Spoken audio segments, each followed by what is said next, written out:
नमस्कार दोस्तों, स्वागत है आपके अपने चैनल सक्सेस भारत।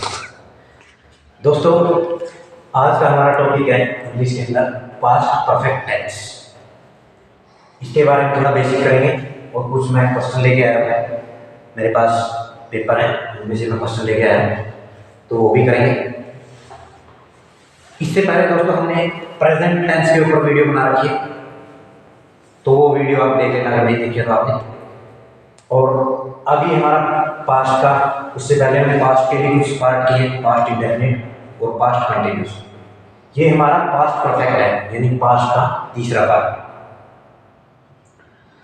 तो दोस्तों, वीडियो शुरू करने से पहले चैनल को आप सब्सक्राइब कर लेना, ताकि जो भी वीडियो हम अपलोड करें वो आप तक पहुंच जाए। क्योंकि ऐसा नहीं है कि हम खाली इंग्लिश ही करवाते हैं, हम मैथ्स भी करवाते हैं, जीके भी करवाते हैं, नेशनल लेवल की और हरियाणा के जो एग्जाम्स होते हैं उनके लिए भी जीके करवाते हैं।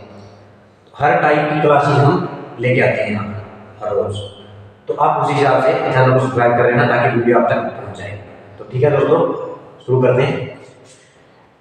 पास्ट परफेक्ट में हमारा स्ट्रक्चर क्या है? Subject plus head plus verb की third form plus object. Structure पता होने से पहले आपको एक बात और पता होनी चाहिए कि पास्ट परफेक्ट का यूज कहाँ पे करते हैं। जो भी काम परफेक्ट यानी पूर्ण हुआ, लेकिन कब पूर्ण हुआ? भूतकाल में, यानी पास्ट में पूर्ण हुआ। तो जो काम पास्ट में कंप्लीट हुआ उसके बारे में बात करेंगे पास्ट परफेक्ट के अंदर। मान लिया वह खाना खा चुका था। अगर इसकी आपसे कोई इंग्लिश पूछे कि वह खाना खा चुका था, तो इसमें पास्ट परफेक्ट का यूज होगा, उसी हिसाब से उसकी इंग्लिश बन जाएगी इस सेंटेंस में। कोई और पूछे कि वह क्रिकेट खेल चुका था, तो उसमें भी पास्ट परफेक्ट का यूज होगा। कैसे? उसको हम इस हिसाब से स्ट्रक्चर बनेगी उसकी। सब्जेक्ट आएगा, हेड आएगा, वर्ब की थर्ड फॉर्म आएगी और ऑब्जेक्ट आएगा।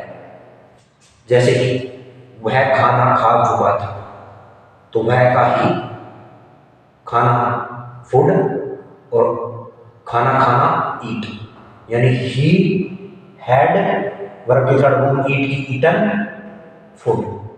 तो ही हैड ईटन फूड, वह खाना खा चुका था। तो उसमें किसका यूज हो गया? पास्ट परफेक्ट का। ये बात मैंने कल वाली वीडियो में बताई थी कि हम पास्ट का ही मोस्ट केसेस में यूज करते हैं। जब हम कोई स्टोरी बनाते हैं या कहीं हिल स्टेशन पे विजिट करने जाते हैं या कुछ भी पास्ट की बात होती है, तो पास्ट का काफी जगह यूज करते हैं, पास्ट टेंस। तो ये स्ट्रक्चर हो जाएगी। इसमें इसका एग्जांपल क्या रहेगा? एग्जांपल भी मैंने दे दिया है यहाँ पे। He had done his work, he had done his work, he subject, had verb गया और डन वर्ब की third form, his verb object, यानी वह अपना काम कर चुका था। अब हम मेन पॉइंट पे आते हैं, यानी एग्जाम पॉइंट ऑफ व्यू से ये कैसे इंपॉर्टेंट रहेगा आपके लिए। पेपर में एसएससी का हो या एसएससी का हो, डायरेक्ट क्वेश्चन कैसे बनेंगे? या तो कॉमन एरर आएंगे या फिर इस हिसाब से फिलअप आ सकता है, फिल इन द ब्लैंक। जैसे पहले में क्या दिया हुआ है, ये मैंने, ये जो हमारा पेपर है एसएससी का, तो इसमें से मैं ये फिलअप लेके आया। ये पुराना पेपर है एसएससी का, तो इसमें से ये द पेशेंट डैश और यहाँ फिल करना डाई लिखा हुआ है बिफोर दी डॉक्टर के। तो पहले हिंदी बनाने की कोशिश करें। द पेशेंट मरीज, डाई यानी मरना, इस हिसाब से आएगा यहाँ पे। बिफोर द डॉक्टर के, डॉक्टर के आने से पहले। तो क्या बन जाएगी हिंदी? डॉक्टर के आने से पहले मरीज मर चुका था। अब इसका यहाँ पे केम यानी सेकंड फॉर्म है पास्ट की, तो कौन सा टेंस है? आगे लास्ट में यूज हुआ है पास्ट इंडेफिनिट, यानी पूरे सेंटेंस में लास्ट में किसका यूज है? Past indefinite. तो आगे क्या आ जाएगा? हैड डाइड, DID, ये आ जाएगा। The patient had died before the doctor केम, तो डॉक्टर के आने से पहले मरीज मर चुका था। ये इसकी हिंदी बन जाएगी। अब ये बिल्कुल करेक्ट हो गया है। फिलअप करने के बाद इस हिसाब से फिल करने से पूरे सेंटेंस में पास्ट का यूज हो, इसमें आगे यूज हुआ है पास्ट परफेक्ट का, और सॉरी पहले पास्ट परफेक्ट का और लास्ट में जाके जो है पास्ट इंडेफिनिट। तो इसमें काम कौन सा पहले हुआ वैसे देखें तो मरीज मरा है, तो इसलिए हमने पास्ट परफेक्ट का यूज कहां पे होगा, जो काम पहले होगा। डॉक्टर बाद में आया, उससे पहले मरीज मर चुका था, इसलिए हमने उसमें यूज किया हैड डाइड। जो काम बाद में होगा उसमें आएगा पास्ट इंडेफिनिट। डॉक्टर बाद में है तो डॉक्टर केम पास्ट इंडेफिनिट।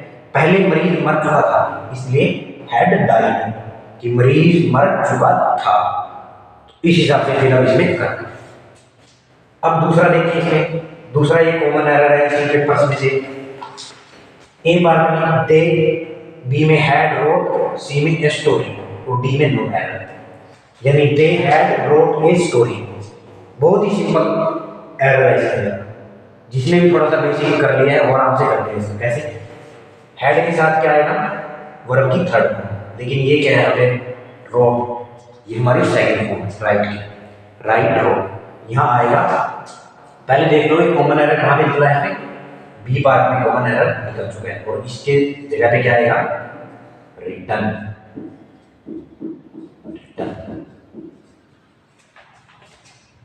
तो इस हिसाब से एरर निकाले जाते हैं वहां। They had written a story, ये करेक्ट सेंटेंस बन जाएगा। तो ठीक है दोस्तों, ये हमारा पास्ट परफेक्ट है। अगला हमारा पार्ट है, ये आ गया हमारा पास्ट परफेक्ट कंटिन्यूअस। तो परफेक्ट कंटिन्यूअस यानी वो काम भूतकाल में चल रहा था। तो कैसे, जैसे हमने कल प्रेजेंट का किया कि प्रेजेंट में वो काम चल रहा है, 2 घंटे से बुक लिख रहा है या लेटर लिख रहा है, तो उस हिसाब से इसमें यहाँ हो जाएगा 2 घंटे से लिख रहा था।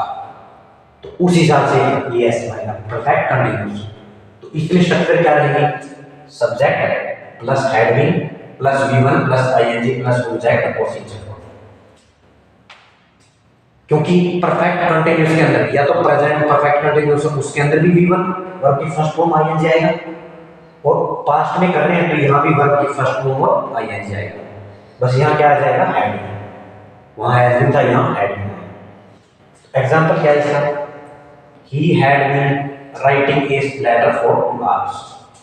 He had been writing a letter for 2 hours. वह 2 घंटे से पत्र लिख रहा था। तो वह 2 घंटे से पत्र लिख रहा था। तो फिर इसमें आपको सीन्स और फोर का ध्यान रखना है। फोर कहाँ पे लगेगा, फोर जहाँ पे टाइम पीरियड निश्चित नहीं है कि 2 घंटे सुबह के हैं या कोई डेट फिक्स नहीं है, 2 घंटे सुबह के भी हो सकते हैं, दोपहर के भी, तो वहाँ पे उस केस में 4 लगेगा।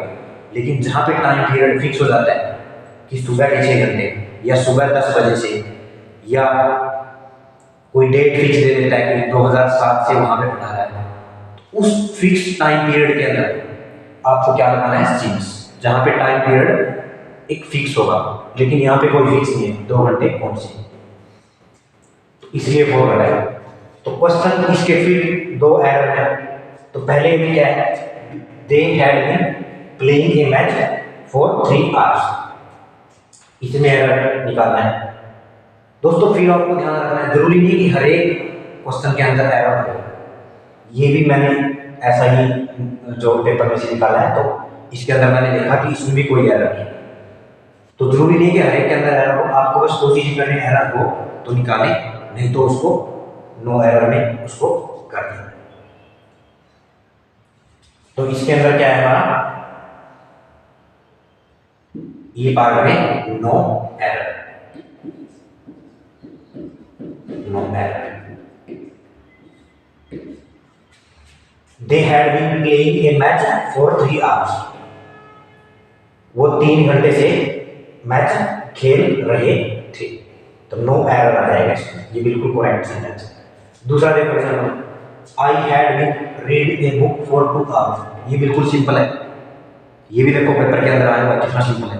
कैसे, हैड बीन के साथ यहाँ क्या लिखा हुआ है, हैड बीन के साथ V1 प्लस ING, लेकिन यहाँ पे क्या है, हैड बीन है और रीड, V1 तो है लेकिन ING भी है रीड के साथ, ING एरर निकल के आ गया यहाँ पे, सी पार्ट में एरर है। और क्या है एरर है, इधर ING लग जाएगा तो ये एरर बन जाएगा। तो इस हिसाब से आपको करनी होती है। तो दोस्तों यही ज़्यादा मैं वीडियो में नहीं बनाऊंगा, बस मैंने बेसिक और जो क्वेश्चन आए हुए प्रीवियस पेपर के अंदर वो उठा लिए। ज़्यादा क्वेश्चन जो एरर, कॉमन एरर और फिलअप बनते हैं वो नाउन, प्रोनाउन, एडजेक्टिव, एडवर्ब उनसे ज़्यादा बनते हैं। हालांकि टेंस से भी कुछ ना कुछ बहुत सारे मिल जाते हैं, लेकिन ज़्यादा और जो पार्ट होते हैं ग्रामर के उनसे ज़्यादा एरर बनते हैं। तो वो इकट्ठी क्लास करेंगे इसी दिन में, पूरा सेंटेंस टेंस के भी एरर होंगे और उनके भी होंगे। उससे पहले हमने थोड़ा टेंस का क्लियर कर दिया। तो ठीक है दोस्तों, वीडियो अगर अच्छा लगा है तो लाइक कर देना और चैनल को सब्सक्राइब कर देना। तो मिलते हैं अगली वीडियो में। थैंक यू, जय हिंद, जय भारत।